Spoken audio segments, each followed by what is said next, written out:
السلام عليكم ورحمة الله وبركاته. إن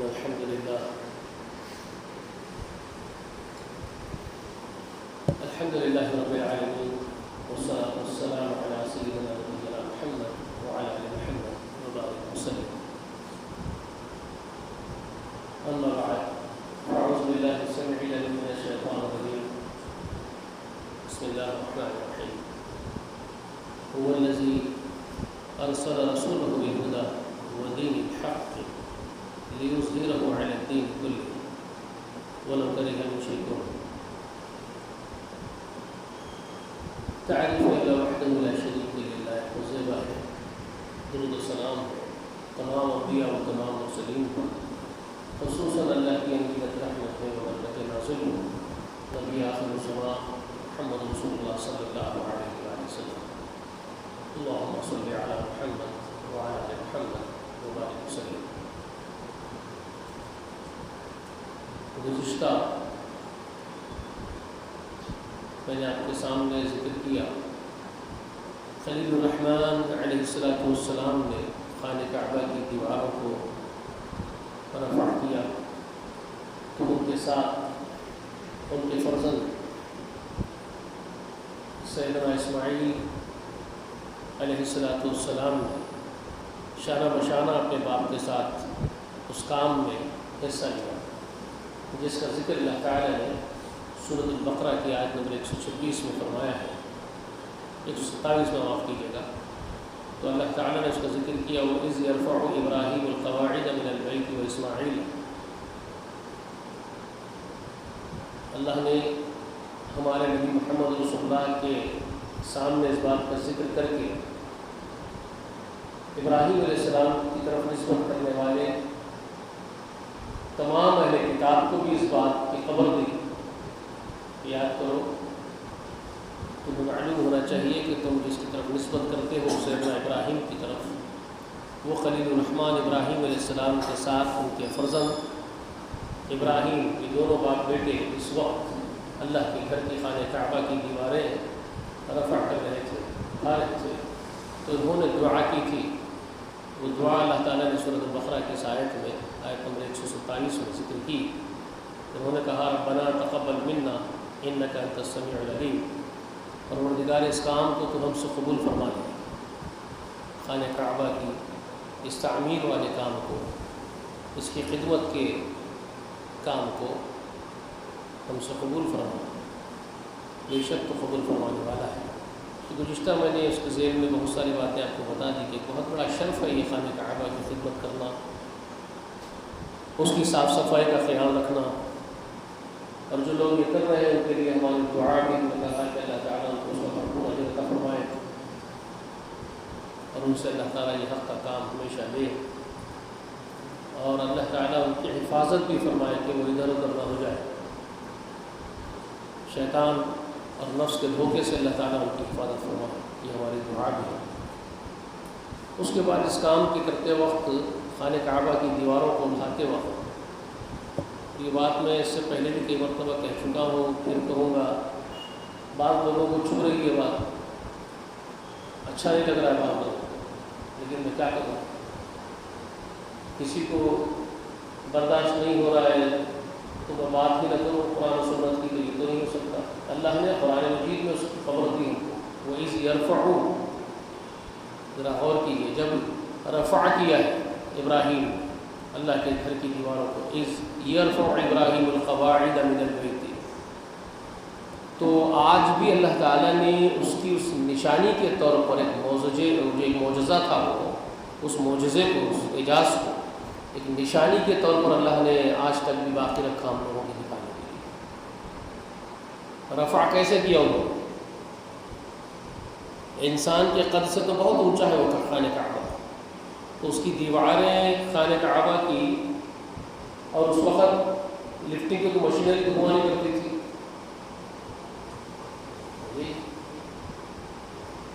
تو کیسے لفٹ کیا انہوں نے پتھروں کو؟ تو رب اعلیٰ عظیم نے آج تک وہاں پر نشانی باقی چھوڑ دی ہمارے لیے. وہ پتھر جو آپ کو لے کر کے اوپر اٹھ رہا تھا اللہ کے حکم سے، جس پتھر پر کھڑے ہوئے تھے تو وہ پتھر آپ کو لے کر کے خود اٹھ رہا تھا، قدرتی طور پر معجزتاً اٹھ رہا تھا۔ تو آج بھی سیدنا ابراہیم خلیل الرحمن کے قدموں کے نشان اس پتھر پر ہے، اور وہ جالی میں مقام ابراہیم کے پاس وہ پتھر لگا ہوا ہے۔ لوگ طواف کرتے کرتے اس کو بھی جو ہے چھو لیتے ہیں، اس کی بھی جو ہے تعظیم و تکریم کرتے ہیں، اس کو بھی بوسے لیتے ہیں، جبکہ یہ سنت نہیں، بدعت ہے، لیکن کرتے ہیں لوگ عقیدت میں۔ لیکن دیکھنے والوں کے لیے نشانی تو موجود ہے نا پتھر، اور حکومت خود رکھی ہے وہاں پر، آج بھی خادمین حرمین خود رکھے ہیں کہ ایسا نہ ہو کہ میری یہ بات سن کر کے پتھر ہی ہٹا دیں، یا آگے جا کر کے کوئی اس کی تدبیریں کرے، لوگ اس طرح کی اور باتیں سنیں لوگوں سے، لوگ جو ہے اس پتھر کی بہت بات کر رہے ہیں، بہت ذکر کر رہے ہیں، تو ہو سکتا ہے کہ پتھر ہی غائب کر دیں۔ اللہ حفاظت کرنے والے ہیں، یہ کیا کریں گے، کون کیا کر سکتا ہے؟ اللہ جس کی حفاظت کرے کوئی اس کو مٹا نہیں سکتا ہے انشاءاللہ۔ لیکن رکھا تو ہے نا، آپ اور ہم سب دیکھ رہے ہیں نا اس کو، کہ وہ پتھر لے کر کے اٹھ رہا تھا۔ تو جب خانہ کعبہ کو اللہ نے بلند کروایا ہے، اللہ نے بلند کروایا، تو اس کی بلندی کو ویسے ہی برقرار رکھتے ہیں۔ یہ کیوں کیا ہوگا لوگوں نے کہ اس کو چھوڑے بغیر اس کو چھوٹا کر دیا؟ میں نے آپ سے کہا نا، لاجک ایک منطق ایک بہت بڑا علم ہے، وہ بھی فن ہے۔ باضابطہ منطق کے لیے، لاجک کے لیے یونیورسٹیز قائم کیے گئے ہیں، معلوم ہے؟ لاجک معمولی چیز نہیں ہے، لاجک ایک علم ہے۔ نوجوان بچے جانتے ہیں جو پڑھ رہے ہیں، لا کا علم ہوتا ہے مکمل، لا کی ڈگریز، لا کے لیے یونیورسٹیز ہیں، ہے نا؟ یونیورسٹیز آف لا ہر جگہ ہر ملک میں ہوتی ہے، آپ کو معلوم ہے؟ ایک اسی یونیورسٹی آف لا کے، اسی لا کو اچھی طریقے سے جاننے والے ایک ماہر حضرت ہے جو دین کا چولا اوڑھ کر کے دین کے فرق چڑھاتے رہتے ہیں، آپ کو شاید نہیں معلوم۔ لا کے ماہر ہے وہ حضرت، پروفیسر آف یونیورسٹی کے پروفیسر ہے وہ، لا کے، پاکستان کے ہیں، اب پاکستان سے بھی غائب ہے، وہ وہاں سے بھی بھاگ گئے، کینیڈا وغیرہ جا کر رہے ہیں۔ قادری صاحب ہے، نام کیا لیں، آپ سمجھ گئے ہوں گے، بہت ماہر ہے وہ قادری صاحب، ماہر القادری ہے، لا کے ماہر۔ تو وہ حضرت اسی لاجک کے ذریعے سے سفید کو کالا اور کالے کو سفید کرتے رہتے ہیں، ٹھیک ہے؟ اور یہ لا ہے ایسی بلا، لا کے ماہرین جو ہوتے ہیں نا، وہ سفید کو کالا ثابت کرتے ہیں، کالے کو سفید ثابت کرتے ہیں لاجک کے ذریعے سے۔ یہی پڑھایا جاتا ہے یونیورسٹی میں۔ کالا کوٹ پہن لیتے ہیں، اندر سفید کرتا، اوپر کالا کوٹ، اور پھر سارے جوڈیشری سسٹم کی واٹ لگا دیتے ہیں، حق کو باطل کر دیتے ہیں اور باطل کو حق بنا دیتے ہیں۔ یہ فن ہوتا ہے لا۔ تو اسی لاجک کے ان تعلیمات میں ایک بیسک تعلیمات، بہت بیسک تعلیمات میں سے ایک ایگزامپلس ان کے پاس ہوتے ہیں اس لا کو سمجھانے کے لیے۔ تو ان ایگزامپلس میں جو ایکسرسائز کرواتے ہیں لا کی، سمجھ رہے ہیں بچے آپ، جو لا کی ایکسرسائزز کرواتے ہیں اپنے اسٹوڈنٹس کو، اس لا کی ایکسرسائز میں ایک بیسیکلی چھوٹا سا ایگزامپل ان سے شروعات کرتے ہیں۔ ایک لکیر ہے، جس کو چھوٹا کرنا ہے تو اس کو ہاتھ لگانا نہیں ہے اور اس کو چھوٹی کر دینا ہے۔ ایک لائن کو چھوٹی کرنے کے لیے ٹچ نہیں کرنا لائن، وداؤٹ ٹچنگ آپ اس لائن کو چھوٹی کیسے کریں گے؟ تو اس کی ایکسرسائز کرواتے ہیں لاجک کی۔ تو یہ پہلا ان کا پہلا ان کا ایکسرسائز ہے، اور اس میں پہلا ایگزامپل ہوتا ہے کہ یہ ایک ایگزامپل ہے، کیسے چھوٹے کرو گے بتاؤ؟ تو کیا کیا جاتا ہے جانتے ہیں؟ اس لائن کو ٹچ کرنا نہیں ہے، اس کو چھوٹی کر دینا ہے۔ تو کیا کرتے ہیں؟ ایگزیکٹلی اس لائن کے بازو دوسری ایک بڑی لائن کھینچ دیتے ہیں، بس ہو گیا۔ ہم نے لائن کو ٹچ نہیں کیا، اب ایک لائن اس کے بازو میں اس سے بڑی کھینچ دی تو دیکھنے والا آٹومیٹیکلی بولے گا، کوئی بھی دیکھنے والا، بابا ان دونوں میں چھوٹی لائن کون سی ہے؟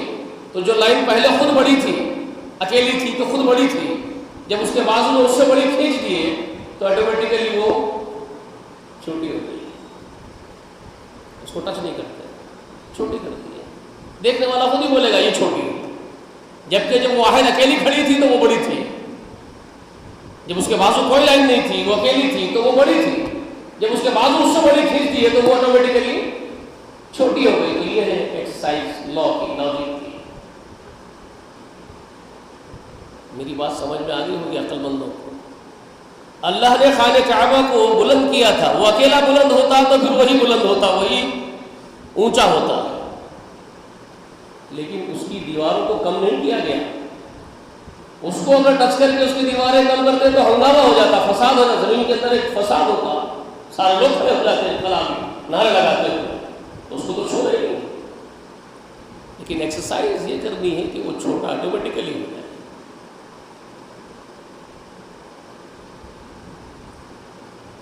بات سمجھ میں آئے گی؟ بہت چبھ رہے ہیں میرے باتیں لوگوں کو، تو چبھے،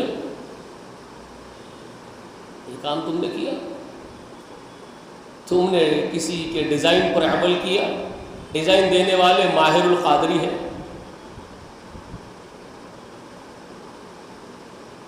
مطلب پروفیسر، میں یہ نہیں کہہ رہا ہوں کہ یہ صاحب جا کے کریں، میں ان کا نام اس لیے لیا کہ یہ پروفیسر ہے، تو یہ ان سے بڑے پروفیسر سے ڈیزائن دینے والے، یہ ماہر صاحب سے بھی زیادہ ماہر ہے،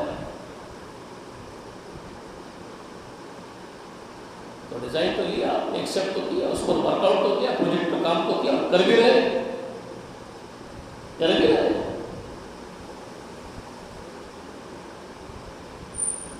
خیر کرو، جو کرنا ہے کرو۔ قرآن تمہاری زبانوں میں ہے، میں یہ نہیں کہتا کہ قرآن کو تم نہیں جانتے ہو، مجھ سے بولیں گے تو کیا جانتا ہے میں، تو صحیح بات ہے، میں تو ادنا طالب علم ہوں، بڑے بڑے مفتیان عظام تو آپ کے بغل میں بیٹھے ہوئے ہیں،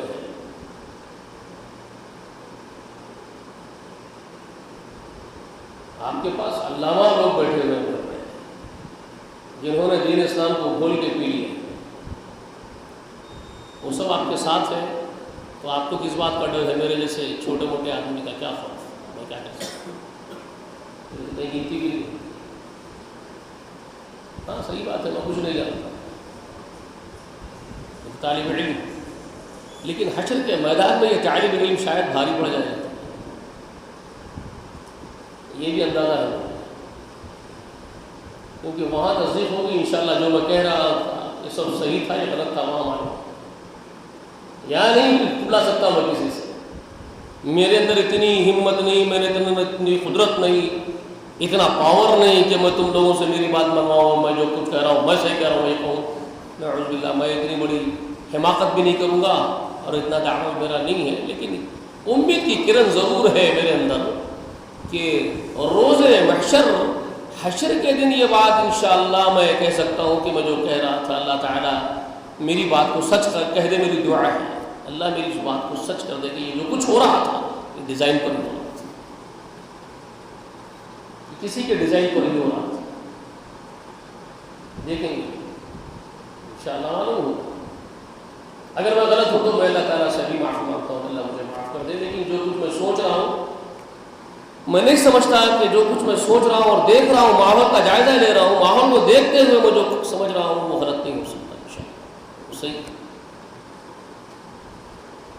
خیر ابھی دوسری بات چھوڑ دیجیے، جو ہو رہا اس کو ہونے دیجیے، ایک دن آئے گا انشاءاللہ یہ زمین ہی ختم کر دی جائے گی، جو کچھ اس کے اوپر سب فنا ہو جائے پھر پتہ چلے۔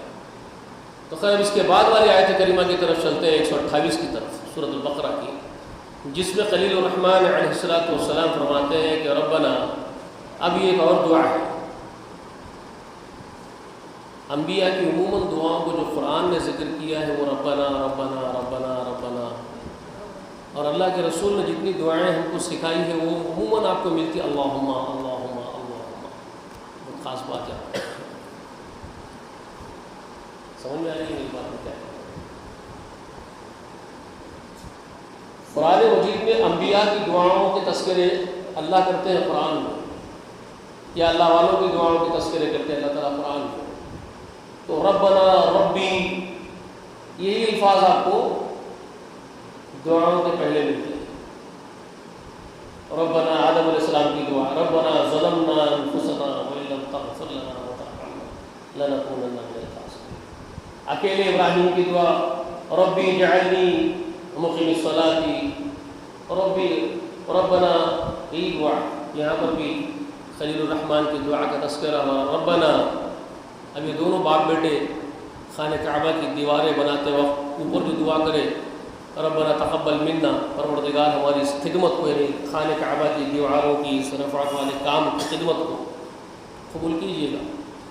انک انت السمیع العلیم کہا، یعنی سمیع الدعا کے معنی ہے. سمیع العلیم تو سب کچھ جانتا ہے، ہمارے دلوں میں جو التجائیں ہیں، اس سے ہم جو مانگ رہے ہیں تو اس کو قبول فرما، بے شک تو سب جاننے والا ہے اور قبول کر لے، یعنی قبول کرنے والا ہے.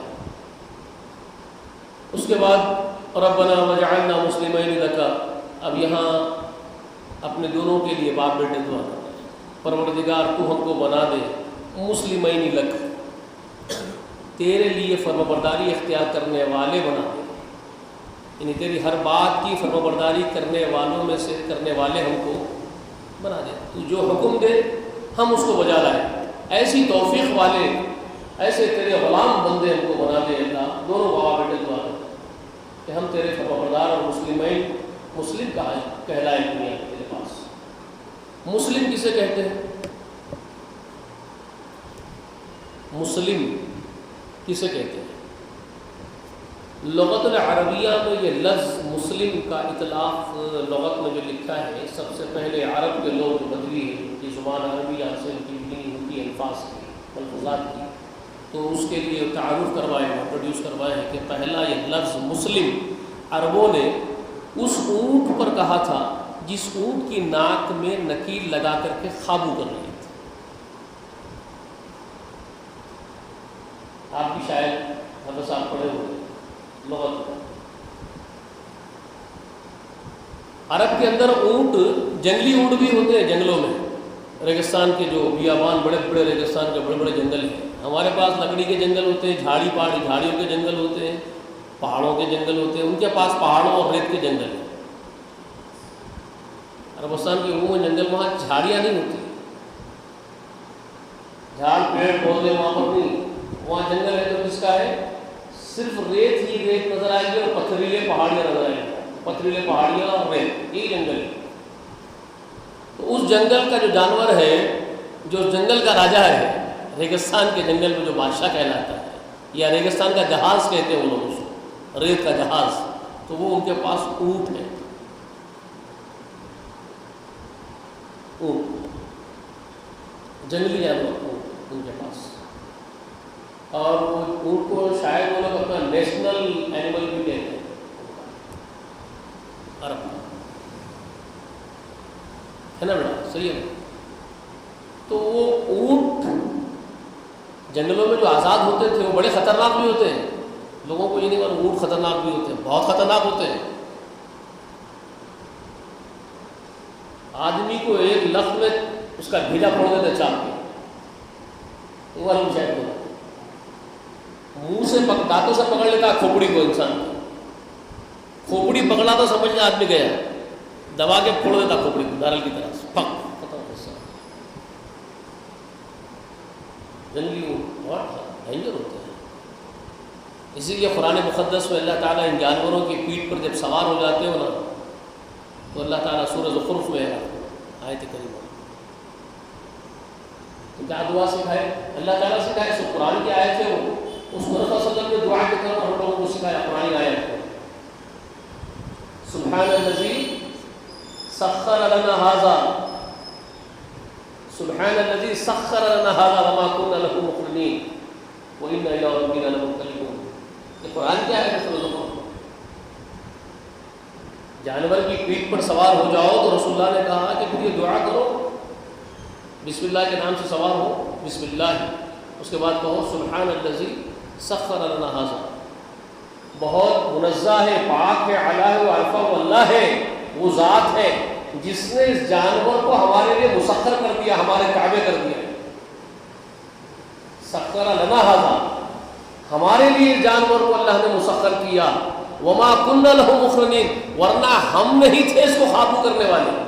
ہم میں نہ وہ طاقت ہے، نہ وہ پاور ہے، نہ وہ صلاحیت ہے کہ ہم اتنے بڑے جانوروں کو اپنے قابو میں کر لیں. ہم میں کوئی طاقت نہیں، اس نے ہمارے قابو میں کیا، تابع کر دیا.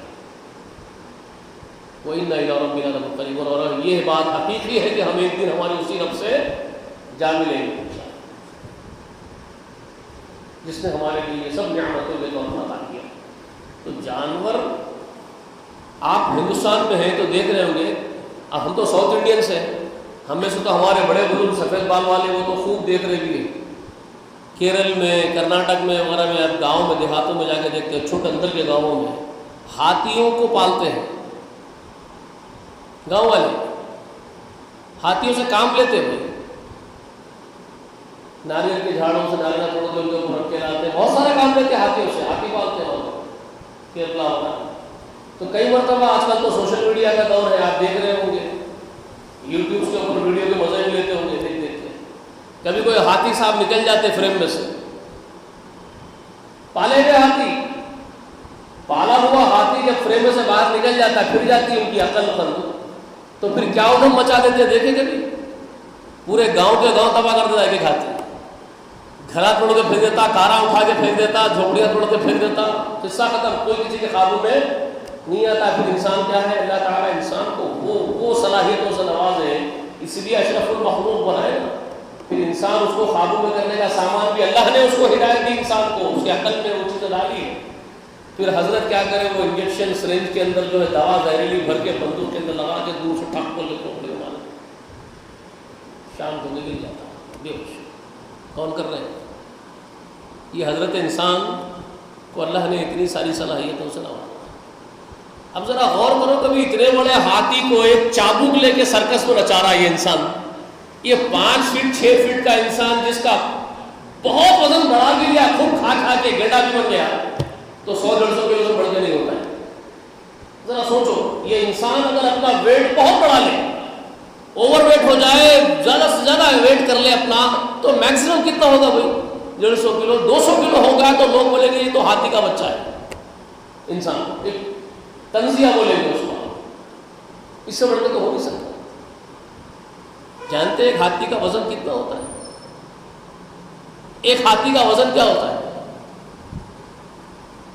10,000 کلو 11,000 کلو تک ہو سکتا ہے کہ ہاتھی. 10,000 kg کیا مقابلہ کرے گا انسان ہاتھی کا؟ مجھے بتائیے. یہ 100 کلو والا انسان، میکسیمم 100 کلو والا انسان جو ایک ایوریج ہے، یا اور میکسیمم ٹوٹل اوور ویٹ چلے جائیں تو 150-200 کلو والا آدمی 10,000 کلو والے کا کیا مقابلہ کرے گا؟ اس کا مقابلہ ہے. لیکن اس کی گردن پر بیٹھ جاتا ہے، اس کو کوڑے سے بٹھاتا اور اٹھاتا ہے، اس کو سرکس میں لے جا کے نچاتا ہے. هو الذي سخر لكم ما في الارض جميعا، اسی سورہ بقرہ میں پڑھے. وہی ہے وہ اللہ، وہ معبود برحق تمہارا جس نے زمین کی ہر چیز تمہارے تابع کر دی. کتنا بڑا احسان ہے اس کام کو، ہے نا. تو وہ اللہ ہے جس نے کائنات کی ہر چیز ہمارے تابع کر دی. تو اونٹ پر میں یہ بول رہا تھا، اونٹ پر مسلم اس وقت کہا انہوں نے، عربوں کے لغت العربیہ میں ہے کہ جب اونٹ کو قابو کر لی، اور قابو کیسے کرے؟ اس کی ناک میں نکیل لگائے، اس کو پکڑے. اب وہ اونٹ ان کی اطاعت میں آ گیا، ان کی کھوپڑی پھوڑنے والا نہیں ہے. اب اونٹ ان کی کھوپڑی نہیں پھوڑ رہا، بلکہ ان کی تربیت میں آ کر کے انڈر سرنڈر کر دیا، اس کو ان کا غلام بن گیا. جس نے اس کی نکیل پکڑی ہے، جس مالک نے اس کو تربیت کی، وہ اس کا غلام بن گیا ہے. جو اس کو چارہ دے رہا ہے، جو اس کو کھلا رہا ہے، وہ اس کی وفاداری کر رہا ہے، وہ اونٹ. سورۃ العادیات میں گھوڑوں کا تذکرہ اللہ تعالیٰ کرتے ہوئے بات فرمائے، صبح صبح جو گھوڑے نکلتے ہیں، صبح کے وقت جنگیں ہوتی ہیں، لوگ سوتے رہتے ہیں، اس وقت آ کر کے وہاں حملہ کر دیتے ہیں گھوڑوں کے اوپر بیٹھ کر کے آ کر، اسی کا تذکرہ سورۃ العادیات میں جی۔ وہ گھوڑا اپنے مالک کو تھوڑی سی چنے کی دال کھلاتا ہوگا، تھوڑا سا چارہ گھاس پھوس کھلاتا ہوگا، روزانہ تھوڑی سی اس کی جو ہے مالش ورزش کر دیتا ہے، تو وہ گھوڑا اس کا اتنا وفادار اپنے مالک کا کہ اپنی پیٹھ پر لے کر کے آگ اڑاتے ہوئے، دھول و گرد اڑاتے ہوئے جا کر کے بڑی تلواروں والے کی فوجوں کے اندر گھس جاتا اپنے مالک کو لے کر، اپنی جان بھی چلی جاتی ہے گھوڑے کو، لیکن مالک کے خاطر ایک لمحے کے لیے نہیں سوچتا، پیچھے نہیں ہٹتا کہ میں اپنی جان اس کے لیے کیوں جوخم میں ڈالوں، جاتا اپنی جان جوخم میں ڈال کے اپنے مالک کو لے کے جاتا اور ٹوٹ کے دور جاتا اس کے طرف، اور مر بھی سکتا تو مر بھی جاتے تلواروں سے، مگر وہ پیچھے نہیں ہٹتا۔ اسی کے بعد اللہ تعالیٰ نے فرمایا ان الانسان لکنود، ان الانسان لربہ لکنود فرمایا، یہ انسان اپنے رب کے لیے تو بڑا ناشکرا ثابت ہوا۔ یہ انسان کو دیکھو، ایک طرف گھوڑے کو دیکھو، یہ انسان نے گھوڑے کی تھوڑی سی جو ہے کیا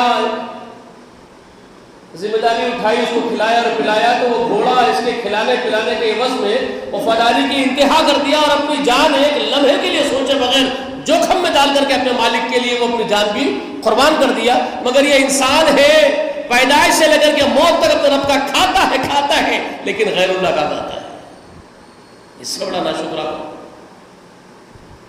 وہی وہ بات ہے سورۃ العادیات میں سمجھ گئے۔ تو وہ اونٹ جس کو انہوں نے لگام لگا لی اور اپنے قابو کر لیا، تو وہ اس کا فرمانبردار ہو گیا اپنے مالک کا، اس کا مالک بٹھایا تو بیٹھتا ہے، اٹھایا تو اٹھتا ہے۔ تو مسلم کا اطلاق اس اونٹ پر عربوں نے پہلا لفظ کا کیا کہ ھذا جمل مسلم، ھذا جمل، یہ جمل کہتے ہیں عربی زبان میں، جمل کس کو کہتے ہیں؟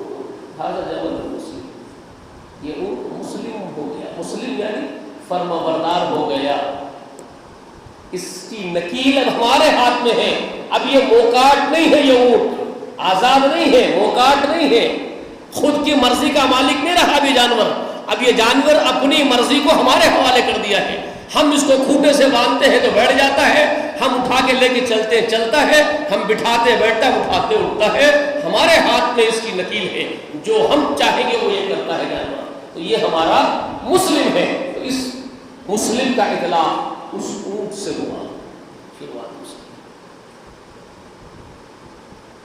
اور یہاں یہ باپ بیٹے دونوں یہ دعا کر رہے ہیں کہ رب العالمین ربنا جعلنا مسلمین لکا، ہم دونوں کو آپ اپنے مسلم بنا لیجئے، مطلب ہم کو آزاد اور موکاٹ مت چھوڑیے، ہم کو اپنے مرضی کے مالک مت چھوڑیے، ہم کو اپنے نفس اور اپنے خواہشات کے غلام مت بنائیے، بلکہ آپ ہم کو اپنی مرضی کے غلام بنا لیجیے۔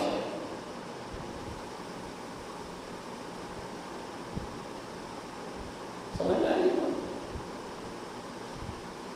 ہم چاہت دیکھو دونوں باپ بیٹوں کی، اللہ کا گھر بناتے بناتے اللہ تعالیٰ سے دعا کرتے ہیں ہمارا جینا مرنا تیرے لیے ہو، ہم جیے تیری مرضی پر، تیری رضا کے لیے جیے، اور ہم مرے تیری رضا کے لیے مرے، تیرے تجھے خوش کرنے کے لیے مرے۔ ہمیں اپنی مرضی کے غلام مت بنا، اپنی خواہشوں کے غلام، اپنے نفس کے غلام مت بنا، ہم کو اپنے مسلم بندے بنا، ہم تیرے غلام بن کے جینا چاہتے ہیں۔ مسلم کہتے ہیں اس غلام کو جس نے اپنی مرضی کو اللہ کے سپرد کر دیا، وہ آزاد نہیں، وہ موکاٹ نہیں رہا۔ ایسے انسان پر مسلم کا اطلاق ہوتا ہے شرعی اصطلاح میں، شریعت کی اصطلاح میں، شرعی اصطلاح میں مسلم اس آدمی کو یا اس عورت کو کہا جاتا ہے کہ جس نے اپنے نفسانی خواہشات پر عمل کرنے کے بجائے، اس کو ترجیح دینے کے بجائے اس کو کچل دیا ہو، اور اپنی مرضی کو، اپنی خواہشات کو اپنے رب کے حوالے کر دیا ہو، کہ وہ اپنے رب کی مرضی پر جینا اور مرنا چاہتا ہے، اس کو کہتے ہیں مسلم۔ سمجھ میں آئی بات؟ وہ التجا ان دونوں باپ بیٹوں نے کی، اور نہ صرف اپنے لیے انہوں نے یہ بات مانگی، اس کے بعد کہا وَمِن ذُرِّيَّتِنَا أُمَّةً مُسْلِمَةً لَكَ، اور پھر ہماری اولاد میں سے ایک ایسی امت اٹھائی ہے اللہ رب العالمین جو تیری مسلم ہو، تیری مرضی کی غلام امت ہو۔ فرمان جائیے اللہم صلی علی محمد وعلی آل محمد وبارک وسلم، یہ محمد رسول اللہ صلی اللہ علیہ وآلہ وسلم کی امت کے لیے دعا۔ یہ اسماعیل علیہ السلام کی ذریت اور خصوصاً محمد رسول اللہ، ان کے بعد ان کے تابعداروں کی شان ہے جو خلیل الرحمن مانگ رہے اللہ سے۔ ابراہیم علیہ السلام و اسماعیل علیہ السلام یہ دعا مانگ رہے ہیں، ہم دونوں کو اپنے فرمانبردار بنا، اور ہماری ذریت میں وَذُرِّيَّتِنَا وَمِن ذُرِّيَّتِنَا، اور ہماری ذریت میں کیا بنا کر امۃ مسلمۃ لک، ایک امت ایسی جماعت جو تیرے لیے فرمانبرداری اختیار کرنے والی ہو۔ یہ دعا کی اور دعا کی وَأَرِنَا مَنَاسِكَنَا وَتُبْ عَلَيْنَا إِنَّكَ أَنْتَ التَّوَّابُ الرَّحِيمُ۔ وَأَرِنَا مَنَاسِكَنَا، تمام عبادتوں کے مناسک، طور طریقے عبادت کے، بندگی کے، وہ تو ہم کو عطا کر دے، وہ تو ہم کو سکھا دے، ہم دونوں کو بھی اور ہماری اولاد کو بھی، وَمِن ذُرِّيَّتِنَا أُمَّةً مُسْلِمَةً لَكَ، جس کے لیے دعا کی اس کے لیے ہماری اولاد کے لیے بھی یہی اسلام کی تعلیمات، تیری فرمانبرداری والا جینا، تیری عبادتوں کے سلیقے، تیری عبادتوں کے طریقے، اے اللہ تو ہم کو سکھا دے، انک انت التواب الرحیم۔ یہ دعا کر، وتوب علینا، کہہ رہے ہم تیری ہی طرف رجوع ہوتے ہیں، اور بے شک تو رجوع ہونے والوں کو اپنی طرف رجوع کر لیتا ہے۔ انک انت التواب الرحیم سے مراد کیا ہے؟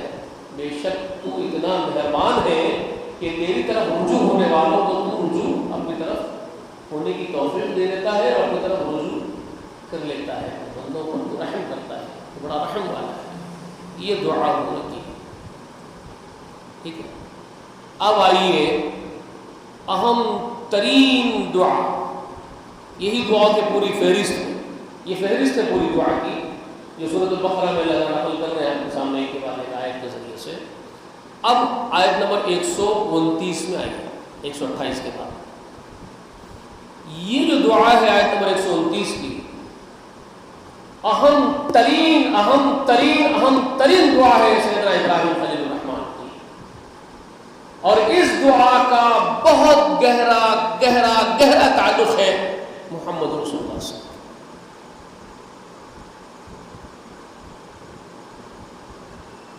اسی لیے میں ابراہیم علیہ السلام کا ذکر آپ کے سامنے شروع سے کرتے آ رہا ہوں، ان کی بیویوں کا، ان کی اولادوں کا۔ اب اصل نقطے پہ آ رہا ہوں، یہاں ان کی بیوی ہاجرہ کو لا کے چھوڑنا، یہاں اسماعیل کو بسانا، پھر اسماعیل یہاں بڑے ہونا تو ذبیح اللہ کا واقعہ پیش آنا، پھر ابراہیم علیہ السلام کا آگے یہ گھر کا یہاں پر تعمیر کرنا، یہاں قبیلہ جرہم کی اس عظیم سردار کی بیٹی سے دوسری بیوی بن کر کے اس کے نکاح میں اسماعیل علیہ السلام کے نکاح میں آنا، ان سے اسماعیل علیہ السلام کو اولاد پیدا ہونا، ابراہیم کی ذریت یہاں آگے بڑھنا علیہ السلام کی۔ ان سب کے اندر جو راز ہے نا، ان پورے واقعات میں جو اہم ترین راز چھپے ہوئے ہیں، وہ سارے راز اس دعا کے ذریعے سے کھل جاتے ہیں۔ کون سی دعا کے ذریعے سے؟ ابھی جو سورہ بقرہ کی آیت نمبر 129 میں یہ پورے راز کھلتے ہیں آپ کے سامنے، ٹھک ٹھک ٹک ٹک ٹک ٹک۔ اگر عقل ہے، قرآن مقدس پر تدبر ہے، اسلام سے محبت ہے، تو بہت ساری چیزیں یہاں سے سمجھ میں آنے شروع ہو جاتی ہیں۔ اللہ اکبر، یہ سارا راز یہ ہے، کیوں ہاجرہ کو لا کے یہاں چھوڑے ہوں گے بیابان میں ایک شیرخوار بچے کے ساتھ؟ کیوں وہ شیرخوار بچے پر ترس نہیں کھایا گیا ہوگا؟ اکیلے کو بیابان میں، غیر اسی طرح وادی میں، سوچنے والا سوچے گا ایسا کیسا چھوڑ دیا گیا؟ جب یہ دعا سنے گا ٹھک ٹھک ٹھک سارا راز قدرت کا سامنے آنا شروع، اس وقت کہے گا اللہ اکبر کبیرہ وانت العزیز الحکیم، تو زبردست حکمت والا ہے اللہ، جو چاہتا ہے کرتا ہے۔ اب یہ اسماعیل جوان ہو گئے، بیوی بچوں والے ہو گئے، بابا کے ساتھ گھر کی تعمیر کر رہے ہیں، گھر کی تعمیر کے وقت بابا بیٹے دعا کر رہے ہیں، تو یہ دعا میں بھی بابا بیٹے یہ دعا کر رہے ہیں یہاں پر ربنا وبعث فیہم رسولا منہم یتلو علیہم آیاتک ویعلمہم الکتاب والحکمت ویزکیہم انک انت العزیز الحکیم۔ یہ آپ کے اور میرے اندر کی روح بھی پکار اٹھے گی، انک انت العزیز الحکیم، اللہ بے شک تو زبردست حکمت والا ہے۔ یہ دعا کروانا تھا ابراہیم اسماعیل سے، یہ دعا اللہ تعالیٰ الہام کر رہے ہیں دونوں باپ بیٹوں کے دل میں۔ دعا کیا الہام کر رہے ہیں سن لیجئے، اے ہمارے رب، ربنا وبعث فیہم رسولا منہم، دعا اوپر کیا کر رہے تھے؟ ربنا جعلنا مسلمین لک، اللہ ہم دونوں کو تیرے فرما بردار بنا، تیرے مسلم بنا، ومن ذریتی، اور ہم دونوں کی ذریت میں، ومن ذریتنا امتا مسلمۃ لک، اور ہم دونوں کی اولادوں میں ایک امت تیری فرما برداری کرنے والی اٹھا۔ ذرا غور کرو، تیری فرما برداری کرنے والی امت اٹھا، اور کیا کر، وہ ارینا مناسکنا، اور تمام عبادتوں کے طور طریقے اور سلیقے تو ہم کو سکھا دے، وتب علینا، اور ہم تیری طرف رجوع کرتے ہیں مولا، انک انت التواب الرحیم، بے شک تو توبہ کرنے والوں کو اپنی طرف رجوع کروا لیتا ہے، ان کی توبہ قبول کرتا ہے، تو بڑا رحم والا ہے۔ اس کے بعد انہوں نے یہ دعا کی، یہ جو ہماری ذریت ہے جس میں تو فرما بردار امت اٹھائے گا، مسلم امت پیدا کرے گا اسماعیل کی ذریت میں، اب انہی میں ربنا وبعث فیہم رسولا منہم، انہی میں ایک رسول بھیج، کیا فرمایا؟ اسی ہماری ذریت میں، اس امت میں تو ایک رسول ان کے اندر بھیج دے اللہ۔ وہ رسول کیا کرنے والا ہو کہ تیرا رسول جو تو ہماری ذریت میں سے اٹھائے گا، میری اولاد میں سے، ابراہیم کہہ رہے، اسماعیل کہہ رہے، ہماری اولاد میں سے جو تو رسول ہماری امت میں بھیجے گا، ہماری اولاد میں بھیجے گا، وہ رسول کیا کرنے والا ہو پروردگار؟ یتلو علیہم آیاتک، وہ رسول تیری آیات پڑھ کر کے ان کو سنانے والا ہو، اور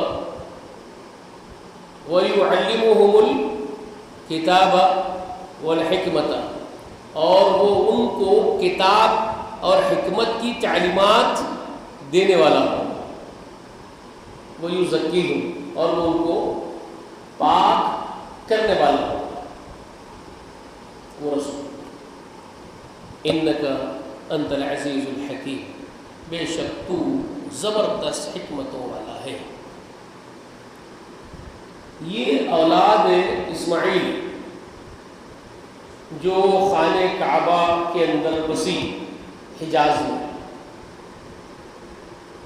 کتنے رسول حجاز میں، تاریخ اٹھا کر کے کوئی بتا دیں کتنے انبیاء، کتنے رسول وہاں پر آئے اسماعیل کے بعد؟ یہ دعا کہ ابراہیم اسماعیل کر رہے خانہ کعبہ کی دیوار بناتے ہو، کتنے رسول آئے ہیں اس تاریخ میں، ہزاروں برس میں، 3000 سال سے زائد کا وقت ہو گیا، اس کے بعد پیدا ہوا ایک رسول اس دعا کے عوض میں۔ کوئی رسول، کوئی نبی اس حجاز میں، اس عربستان کے اندر تھا ہی نہیں، ان پڑھ اور ناخواندہ لوگ بدوی کہہ کر کے ان کو کنارہ کش کر دیا دنیا والے، زمین والے اس وقت ان کو اس قدر کنارہ کش کر دیے تھے، دور کر دیے تھے ان کو، ان سے کنارہ کش ہو گئے تھے کہ اس بیچاری قوم کو خاطر میں نہیں لاتے تھے زمین والے. بڑی بڑی قوم، کسرا، روم کے قیصر، ایران کے کسرا فارسی بادشاہ، ہند کے علاقے میں بادشاہ ہو رہے، یہاں پر ہندوستان میں ہزاروں برس سے بادشاہی نظام ہے. یہاں پر زمین کے بڑے بڑے حصوں میں بادشاہی نظام ہے، پاورفل لوگ ہیں. مگر وہ خطہ ریگستان کا جو ہے اس کو ایسا چھوڑ دیے تھے اس خطے کو کہ وہاں انسان بستے یا نہیں بستے ان کی طرف توجہ ہی نہیں تھی. وہ بیچاروں کو انسان سمجھ کر کے نہیں دیکھتے تھے پلٹ کے. دنیا سے کٹ کر کے جی رہی تھی وہ قوم.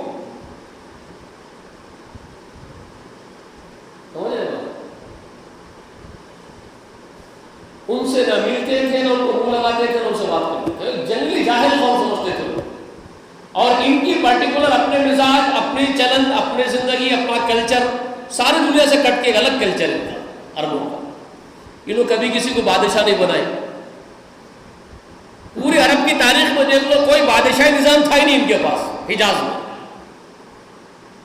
کوئی بادشاہ، اس کی رعایا، قلعے، محل،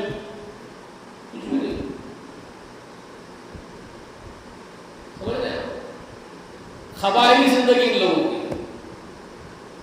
قبائلی زندگی ریگستان کے ایک ٹکڑے کے اندر ایک چھوٹا سا قبیلہ ہے، 50، 100، 150، 200 گھر، جھوپڑے، ٹینٹا ڈال دیا، خیمے ٹھوک لیے. اونٹا ہے، بکریاں ہیں، اونٹا پال لینا، بکریاں پال لینا، کھجوروں کے جھاڑا لگا لینا، کھجوروں کھا لینا، کھجوروں آ کے بیچ لینا. وہ فلانا ایک قبیلہ، وہ فلانا ایک قبیلہ. ریگستان کے وہ ٹکڑے میں ایک قبیلہ ہے، تو وہ ٹکڑے میں ایک قبیلہ ہے، تو وہ ٹکڑے میں ایک قبیلہ ہے. قبائلی زندگی. اور قبیلے کے سردار ہوتے تھے بس. وہ بھی اس واسطے کہ قبیلے کا نظام برقرار رہے ہوتا. قبیلے کے اندر ہی جو ہے لوگوں کے اندر ایک سسٹم رہنا. اس لیے قبائلی نظام میں سردار ہونا چاہیے. سردار ہے، سردار کے کا گھرانا ہے، اس کے بعد سن لو سردار کی سرپنچ کو سنتے تھے. سرپنچ سمجھ لیجیے، جو سردار جو بول گیا آپ کو بھی رکھا، وہ فیصلہ حاکم کا فیصلہ. یہ زندگی تھی. کوئی بادشاہی نظام نہیں. سب سے کٹ کے جی رہے ہزاروں سال ہو گئے.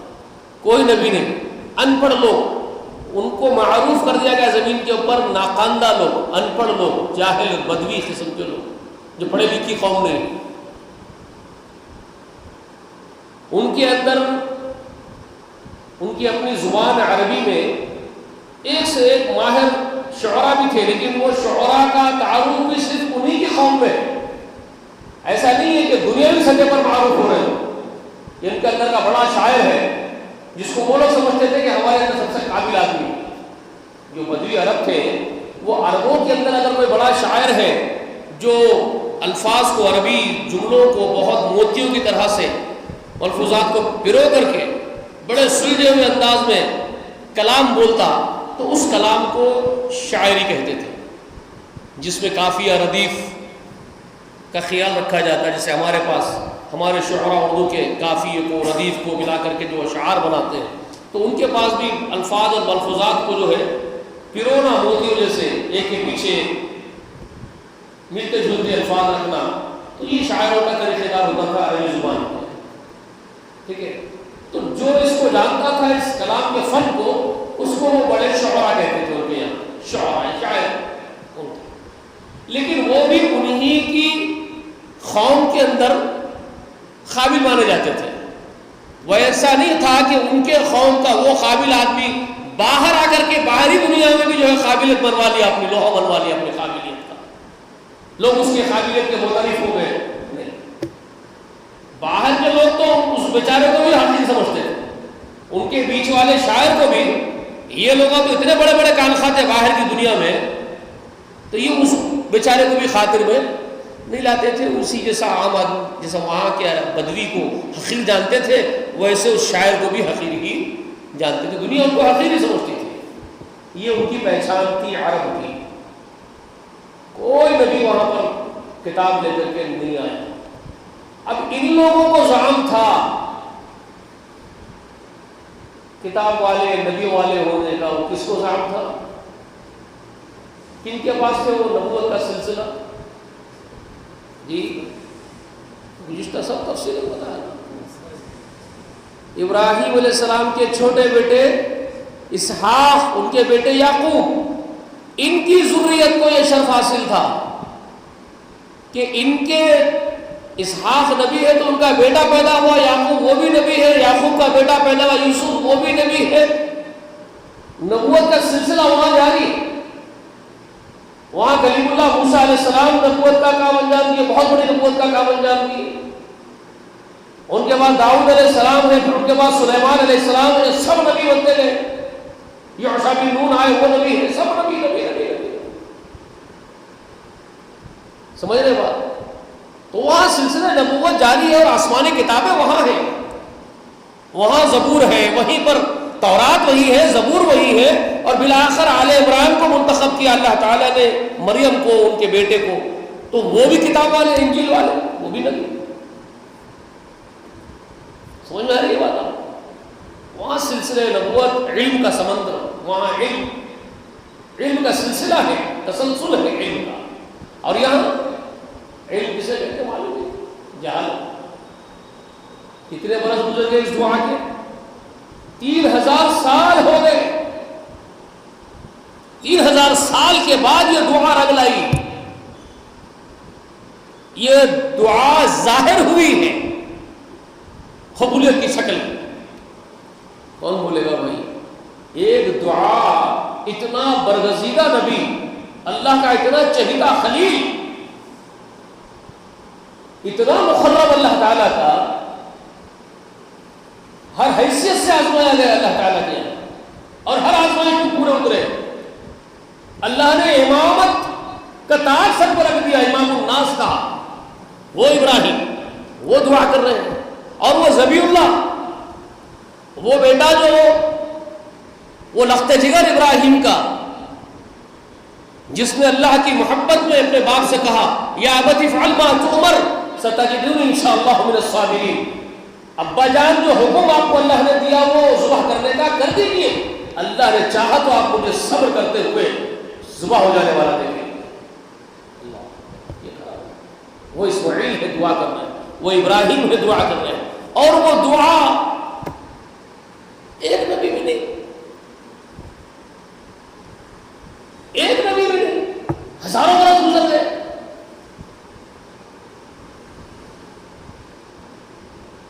تم نے غور کیا کیا بات ہے بھائی؟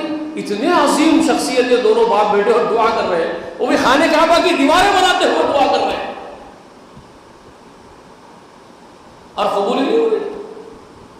نبی آئے نہیں.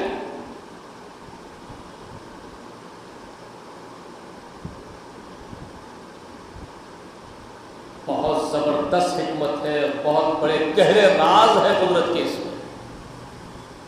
3000 سال گزرنے کے بعد یہ دعا کا مزداق پیدا ہوا.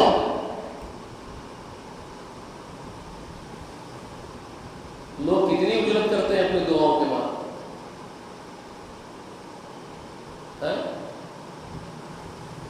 2 رکعت نماز کے سجدے ٹھوکے اور دعا کریں تو دوسرے دن دعا دیکھنا زمین پہ مل.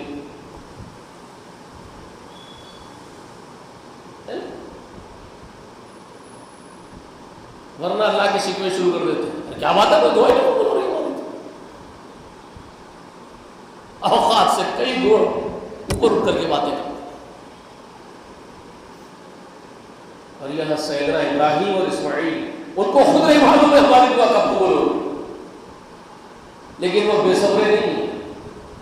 انہیں معلوم ہے دعا کرنا ہمارا کام ہے، اس کو کس طرح روح عمل لانا ہے وہ اللہ کا. دعا رد نہیں ہوتی بندوں کی. اس لیے رسول اللہ نے بھی ہم کو تعلیم دی، ہمارے سردار نے، کہ دعا رد نہیں ہوتی. لوگوں دعا سے مایوس نہیں ہونا.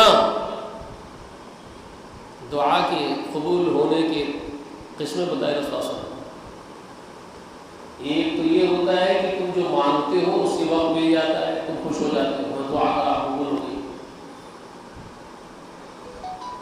مستجاب الدعا، بڑا دعا، ایسا آدمی ہے جس کی دعا اسی وقت قبول ہوتی ہے. تعریفوں میں کل مانتے ہیں. رسول اللہ نے دوسری قسم بتائی کہ ایک وہ ہوتی ہے دعا کیا قبول نہیں ہوئی، اس کی دعا باقی ہے. اس پر کوئی بلا اور مصیبت آنے والی ہوتی ہے، رسول اللہ خبر دے رہے ہیں، تو اللہ رب کبریا اس کی دعا کو سامنے لاتے ہیں جو اس نے بگڑا کے اللہ سے مانگی، اور اس دعا کے طفیل میں جو اس نے مانگی اللہ تعالیٰ سے، اس کی عوض میں، اس کے سبب اس کی بلا کو، اس کی مصیبت کو دور کر دیا جاتا ہے. اس طرح اس کی دعا کو. اور رسول اللہ ایک یہ فرماتے ہیں قسم کہ اس کی دعا کا صلہ دنیا میں اس کو ملتا ہی نہیں، مر جاتا ہے. کیا اس کی دعا رد ہو گئی؟ نہیں. اللہ کے رسول فرماتے ہیں نہیں، اس کی دعا اللہ کے پاس جو اس نے بگڑا کے مانگی وہ محفوظ رہتی ہے، وہ اس کی دعا وہاں محفوظ رہتی ہے. اور جب وہ اللہ کی بارگاہ میں حساب کے دن کھڑا ہوتا ہے، جب اس کا نام اعمال تولے جا رہے ہوں، رزلٹ دیا جا رہا ہے، پرچہ، اس دن وہ وہاں کھڑے ہوتا ہے.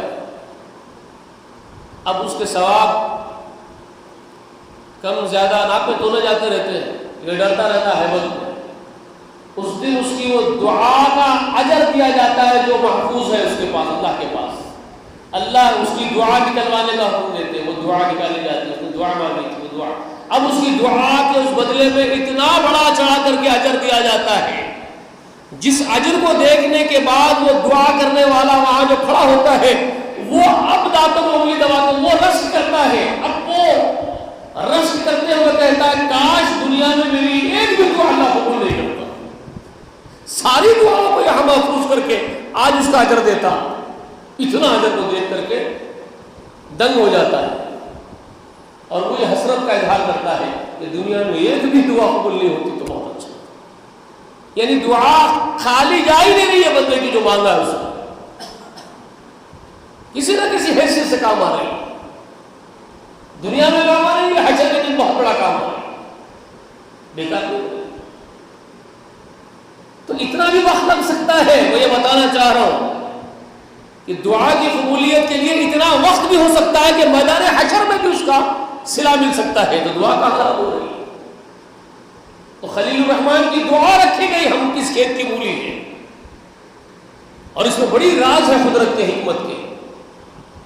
وہ دعا دونوں باپ بیٹے سے کروائے کہ تم دونوں کے دل میں الہام ڈال دیا گیا دعا کرو، تو دونوں نے دعا کی. ربنا وبعث فيهم رسولا منهم يتلو عليهم آياتك ويعلمهم الكتاب والحكمة ويزكيهم إنك أنت العزيز الحكيم. یہ آیت نمبر 129 سورہ بقرہ. یہ دونوں نے دعا کی. سمجھ میں آ رہی ہے؟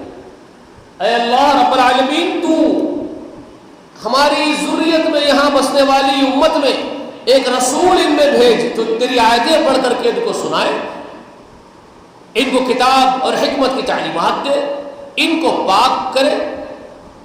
بے شک تو زبردست حکمت والا ہے. اسی دعا کا ثمرہ ہے محمد رسول اللہ صلی اللہ علیہ وسلم. یہی وجہ ہے کہ رسول اللہ نے فرمایا تھا میں میرے باپ ابراہیم کی دعاؤں اور عیسیٰ بن مریم کی بشارت کا ثمرہ ہوں. یہی دعا کے لیے وہ حدیث شریف میں جو دعا کا ذکر ہے وہ اسی دعا کا ذکر ہے. صحیح حدیث جو ہم بار بار سنتے ہیں، معروف حدیث ہے. رسول اللہ نے فرمایا میں میرے باپ ابراہیم کی دعا اور عیسیٰ علیہ السلام کی بشارت کا ثمرہ ہوں. معروف حدیث ہے. تو وہ جو دعا باپ ابراہیم کی دعا کا ثمرہ ہوں جو کہتے ہیں وہ یہی دعا ہے، ربنا وبعث فیہم رسولا منہم یتلو علیہم آیاتک. یہی وہ دعا ہے جس کا ذکر اس حدیث میں رسول اللہ فرمایا میں میرے باپ ابراہیم کی دعا اور عیسیٰ علیہ السلام کی بشارت کا ثمرہ ہو. وہ بشارت کہاں ہے؟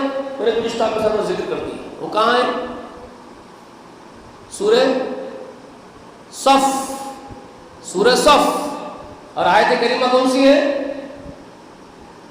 اذ قال عیسی ابن مریم یا بنی اسرائیل انی رسول اللہ الیکم مصدق لما بین یدی من التوراۃ ومبشرا برسول یأتی من بعدی اسمہ احمد.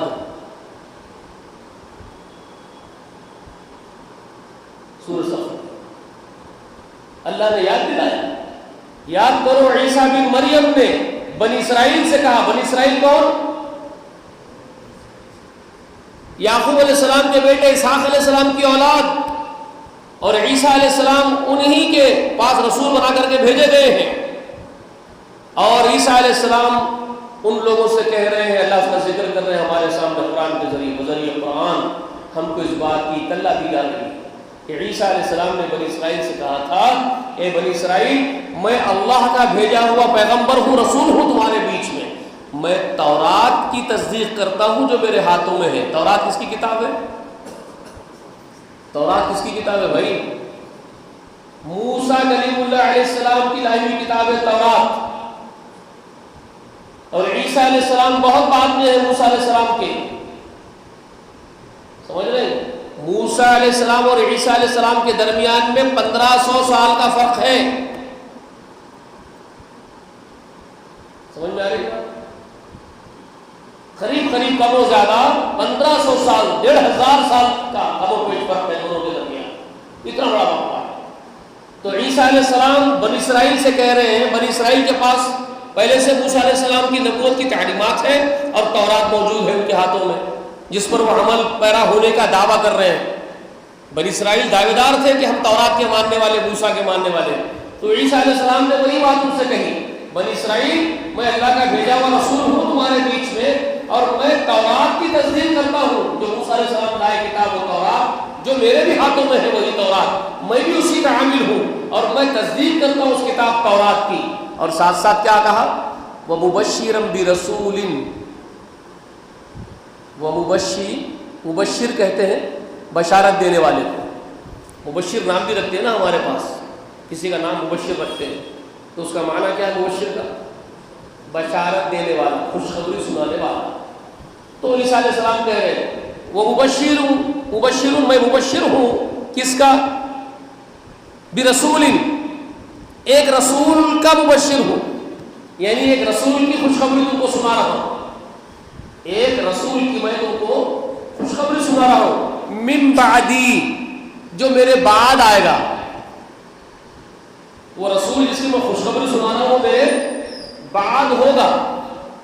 اسمہ احمد, اس کا نام تعریف والا ہوگا, حمد والا. احمد کہتے ہیں حمد سے ہے, تعریف والا. اور جیسا مبشر جب میم پر واو رکھ کر کے بشارت کے ساتھ کنیکٹ ہو گیا مبشر, تو اس کو کیا کہتے ہیں؟ تعریف خوشخبری دینے والا. اگر حمد کو میم کے اوپر پیش لگ جائے, محمد ہو جائے, تو کیا معنی ہوتا ہے اس کا؟ تعریف والا. محمد, حمد والا. محمد کے میننگ کیا ہے؟ حمد والا, تعریف والا. کس کا نام ہے یہ تعریف والا؟ محمد نام کس کا ہے؟ میرے اور آپ کے سردار آقا صلی اللہ علیہ وآلہ وسلم کا نام نامی, اس میں گرامی محمد, تعریف والا نام. اور عیسیٰ علیہ السلام کیا کہہ رہے ہیں؟ اسمہ, اس کا نام ہوگا احمد, تعریف والا ہوگا اس کا نام. اس کا نام تعریف والا ہوگا. نام محمد وہ ہے جس کی تعریف ہے. سمجھ میں آئی بات؟ سمجھ میں آ گئی بات؟ تو عیسیٰ کی بشارت یہ, اسی لیے وہ حدیث شریف جو معروف حدیث ہے اس پر رسول اللہ فرما رہے ہیں کہ میں میرے باپ ابراہیم کی بشارت اور عیسیٰ, میرے باپ ابراہیم کی دعا اور عیسیٰ کی علیہ السلام کی بشارت کا ثمرہ. تو باپ ابراہیم کی دعا یہ کون سی؟ ربنا وبعث فیہم رسولا منہم, ایک رسول انہی میں سے بھیج, یہ دعا ہے ابراہیم کی, وہ دعا. اور وہ بشارت مبشر برسول یاتی من بعدی, میرے بعد آئے گا وہ رسول جس کی میں خبر تم کو سنا رہا ہوں, خوشخبری. اسمہ احمد, جس کا نام احمد ہوگا. وہ بشارت عیسیٰ کی, اس کا ثمرہ ہے کون؟ میرے سردار, آپ کے سردار محمد رسول اللہ. یہ وہ دعا ہے. سمجھ آئی بات؟ اب یہ دعا کے بعد محمد رسول اللہ 3000 برس کے بعد وجود میں آئے ہیں اس دنیا میں. یعنی اس دنیا میں پیدا ہوئے کتنے 3000 سال گزرنے کے بعد. اللہم صلی علی محمد وعلی آل محمد وبارک وسلم محمد رسول اللہ صلی اللہ علیہ وسلم پیدا ہوئے. اب یہ ہو گیا پورا وہ واقعہ کمپلیٹ. معلوم ہو گیا محمد رسول اللہ. اب یہاں سے آپ کو سمجھ میں آنا شروع ہو گیا یہ دعا کے ذریعے سے اوف یہ ہے وہ راز جس کے لیے اللہ تعالیٰ وہاں پر ان کو بسائے اسماعیل علیہ السلام کو ان کی والدہ اور یہاں دعا کروائے. یہ رسول پیدا کرنا تھا یہاں پر. بات سمجھ میں آئی؟ اب یہ رسول کا کتنا بڑا مقام ہے. اب ابراہیم علیہ السلام کے دوسرے بیٹے بھی ہیں نا. کون سے بیٹے؟ دوسرے اور ایک بیٹے بھی ہیں ان کے وہاں اسحاق سارہ کے ساتھ. ان کی بھی اولاد ہے, ان کے بیٹے یعقوب ہیں. تو ابراہیم علیہ السلام یہاں جو کام انجام دینا ہے خانہ کعبہ کے پاس دیواریں بنا دیے, اسماعیل علیہ السلام کو یہاں بسا دیے, ہو گیا. پھر واپس چلے گئے. یہ خانہ کعبہ کا کام ختم ہو گیا, پھر واپس چلے گئے. کہاں؟ جہاں سے آئے تھے. کہاں سے آئے تھے جی؟ ملک شام, جہاں آج فلسطین ہے, بیت المقدس ہے, وہ اصل ٹھکانا وہاں کا ہوتا رہائش کا گھر, بڑی بیوی کا گھر, ان کی اولاد ضروریت وہاں. پھر وہاں چلے گئے. وہاں گئے تو حضرت وہاں جا کر کے جو نصیحتیں اپنی وہ اولاد کو کی وہاں کی, یہاں کی اولاد کے لیے دعا کر دیے, خانہ کعبہ بنا دیے, دعا کر دیے, حج کے مناسک سکھا دیے, حج کی ندا دے دیے, خانہ کعبہ آباد ہو گیا, اس کا طواف ہو رہا ہے, وہاں پہ عبادتیں ہو رہی ہیں, پورا نظام قائم کر دیا حضرت ابراہیم علیہ السلام. اور یہاں سے پھر وہاں چلے گئے. وہاں جا کر کے اپنے وہ بیٹوں کو تربیت کی, اسحاق کو, ان کی ذریت. تو وہ کیا تربیت ہے ان کی؟ ان کو کیا بولے, ان کو کیا سکھائے, وہ جاننا ہے. جاننا ہے. جب محمد رسول اللہ آئے تو ان کے بچوں کو کیا کرنا چاہیے تھا؟ محمد رسول اللہ جب اپنی دعوت کا کام شروع کرے تو وہ دعوت محمد رسول اللہ کی کس کے دین کے مطابق شروع ہوئی؟ اصل بنیاد کس کے دین کی تھی وہ جو رسول اللہ صلی اللہ علیہ وسلم دین کی دعوت دے رہے تھے؟ لوگ میں دین محمدی بول رہا ہوں تو اعتراض ہو رہا ہے, پتہ نہیں کیا کیا دماغوں میں ان کے کیڑے اچھل رہے ہیں. دین محمد ایک نیا نام دے رہے ہیں آپ, دین اسلام کو دین محمد بول رہے ہیں. کچھ لوگوں کا خیال ہے ارے دین اسلام بول دو نا, وہ سیدھا سیدھا دین محمد کا کیوں نہیں اصطلاح نکال رہے ہیں آپ؟ اب تک اتنے سالوں میں کوئی بھی نہیں بولا دین محمد.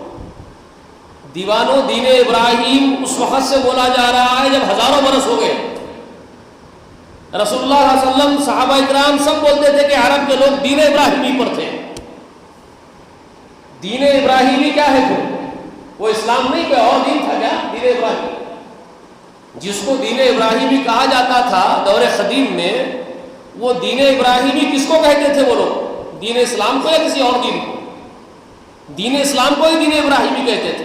اس لیے کہ ابراہیم علیہ السلام نے اس کو متعارف کروایا, اس کی تعلیمات دی, اس کی تعلیم دی, اس کا سبق دیا, تو اس کو اس دین اسلام کو دین ابراہیمی کہہ کر کے ابراہیم علیہ السلام کی طرف منسوب کرتے تھے. حالانکہ وہی دین نوح علیہ السلام کا بھی ہے, وہی دین آدم علیہ السلام کا بھی ہے. کوئی نیا دین نہیں ہے جس کو ابراہیم علیہ السلام تعارف کروایا, وہ اسلام ہی ہے. تو اب ابراہیم علیہ السلام کا ہی سکھایا ہوا دین محمد رسول اللہ جب پیش کر رہے ہیں لوگوں کے سامنے, تو وہ دین ابراہیمی کو پیش کر رہے تھے. کس کو؟ دین ابراہیمی کو. تو قرآن میں اللہ نے اس دین کو دین ابراہیمی کہا. اسی اسلام کو اللہ نے دین ابراہیم کہہ کر کے متعارف کروایا قرآن مقدس. وَمَنْ أَحْسَنُ دِينًا مِّمَّنْ أَسْلَمَ وَجْهَهُ لِلَّهِ وَهُوَ مُحْسِنٌ وَاتَّبَعَ مِلَّةَ إِبْرَاهِيمَ حَنِيفًا کہا اللہ نے.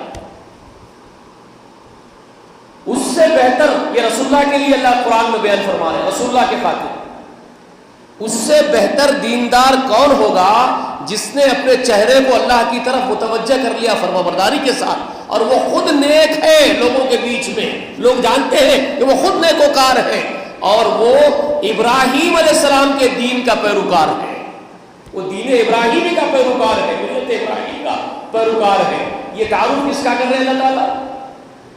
محمد رسول اللہ کا تعارف کر رہے ہیں لوگوں کے ساتھ۔ لوگوں تم محمد سے بھاگ رہے ہو، ارے اس محمد سے اچھا بہتر دیندار کون ہو سکتا ہے جس نے اپنے چہرے کو اللہ کی طرف متوجہ کر لیا ہے، اور یہ خود تمہارے بیچ میں نیک اور محسن ہے، اور یہ ملت ابراہیم کا پیروکار ہے۔ واتبع ملت ابراہیم حنیفا واتخذ اللہ ابراہیم خلیلا، اللہ نے ابراہیم کو اپنا دوست بنا لیا تھا۔ تو کسی نبی کی طرف دین کی نسبت کرنا یہ قرآن میں اللہ کی سنت ہے، اللہ کا اصول ہے کہ اس دین اسلام کو کسی نبی کے نام سے بھی منسوب کیا جا سکتا ہے۔